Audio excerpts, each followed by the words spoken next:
आपणा सर्वांना नमस्कार. मी रुद्रशेखर जोशी, केसरीनंदन आध्यात्मिक यूट्यूब चॅनलमध्ये आपल्या सर्वांचे स्वागत आहे. आज आपण ह्या व्हिडिओत जाणून घेऊया अधिक महिन्याची निर्मिती कशी झाली. यास मलमास, अधिक मास, पुरुषोत्तम मास, धोंड्याचा महिना असे का म्हणतात. आपल्या सृष्टीची कालगणना ही दोन पद्धतींनी केली जाते, चांद्रवर्ष व सौरवर्ष. वर्ष, अयन, ऋतू, युग यांची गणना सौरमानाप्रमाणे होते, तर मराठी चैत्रादी महिने व प्रतिपदेपासून सर्व तिथी यांची गणना चांद्रमानाप्रमाणे होते. सूर्य अश्विन नक्षत्र विभागाच्या आरंभापासून निघून आपल्या गतीने नक्षत्र चक्रात भ्रमण करीत पुन्हा त्याच ठिकाणी येण्यास जो कालावधी लागतो त्यास सौरवर्ष असे म्हणतात. त्या एका सौरवर्षात देवांची व असुरांची एक अहोरात्र होते. उत्तरायण म्हणजे देवांचा दिवस व राक्षसांची रात्र, तर दक्षिणायन ही देवांची रात्र व असुरांचा दिवस होय. सूर्य व चंद्र यांची एकदा युती झाली म्हणजेच अमावस्या आली की ह्या अमावस्येपासून त्या अमावस्येपर्यंतचा जो काल असतो त्यास चांद्रमास असे म्हणतात. ह्याच एका चांद्रमासा एवढी पितरांची एक अहोरात्र असते. सौर वर्षाचा कालावधी हा 365 दिवसांचा असतो, तर चांद्र वर्षाचा कालावधी हा 354 दिवसाचा असतो.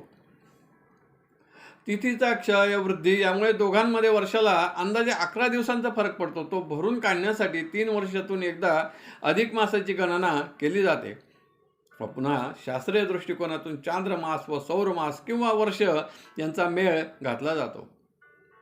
या मासात सूर्य संक्रमण होत नाही. हे झाले वैज्ञानिक व ज्योतिषाच्या दृष्टिकोनातून. आता आध्यात्मिक दृष्टिकोनातून अधिक मासाची निर्मिती कशी झाली ती पाहूया.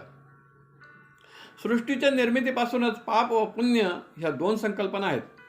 जसे की दिवस रात्र, चांगले वाईट, खरे खोटे, त्याचप्रमाणे जेथे पाप आहे तेथे पुण्य असणारच, जेथे पुण्य आहे तेथे पाप असणारच. आता हे पाप पुण्य कसे निर्माण होते किंवा कसे ठरते ते प्रत्येक व्यक्तीच्या कर्माने ठरते. धर्मग्रंथांमध्ये याविषयी सविस्तर वर्णन आहे. त्यानुसार जो चांगली कर्मे करतो, सत्कर्मे करतो, त्यातून त्यास पुण्य प्राप्त होते, तर जो व्यक्ती वाईट कर्मे करतो त्यास पाप प्राप्त होते. वाईट कर्माने निर्माण होणारे पाप हे प्रत्येक महिन्यास बाहेर टाकले जाते, म्हणून त्यास मल असे म्हटले जाते. 3 वर्षानंतर सूर्य संक्रमण न होणाऱ्या ह्या महिन्याचे नाव मलमास असे ठेवले आहे. हा महिना निषिद्ध मानला जाऊ लागला. सर्व 12ही महिन्यांमध्ये पूजन अर्चन होत असे.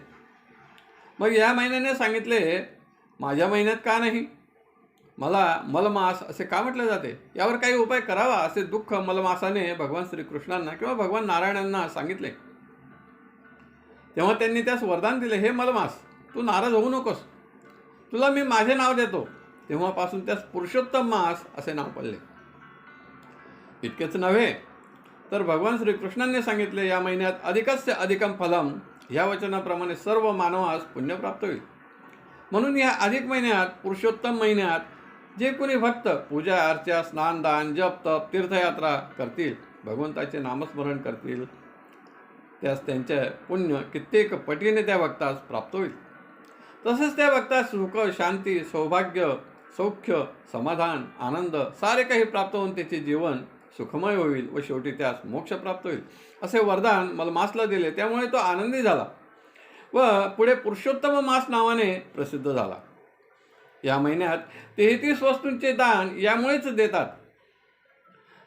दरवर्षाचे 11 दिवस मिळून 33 दिवस होत असल्याने सर्व वस्तूंचे दान 33चे देतात. काही ठिकाणी पुरणपोळीस दिंडा असे म्हणतात, त्या देखील 33च्या प्रमाणात वाण देतात, त्यास दिंडाचे वाण असे म्हणतात. यावरूनच पुढे धोंड्याचे वाण ज्या महिन्यात दिले जाते त्यास धोंड्याचा महिना असे म्हटले जाते.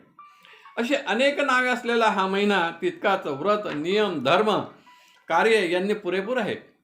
या महिन्यात कोणती व्रते करावी, कशी करावी, काय करावे, काय करू नये पाहूया पुढील व्हिडिओत. आजच्या व्हिडिओत बस इतकेच. पुन्हा भेटूया एका नवीन व्हिडिओत. व्हिडिओ आवडला असेल तर जरूर लाईक करा, शेअर करा आणि व्हिडिओच्या खाली असलेल्या सबस्क्राईब शब्दावर जरूर क्लिक करा. धन्यवाद. नमस्कार. जय केसरीनंदन.